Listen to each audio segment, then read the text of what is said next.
How to connect phone to Bluetooth. Press the config button, go to phone settings. Press Bluetooth, then pair device, it will come up a code number. Then go to Bluetooth on your phone. It will come up with the same code on your phone. Press pair. Bluetooth name. Will come up my link for all VF Commodores.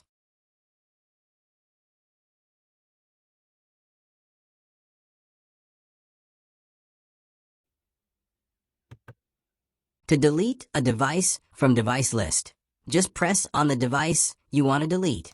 It will come up delete device.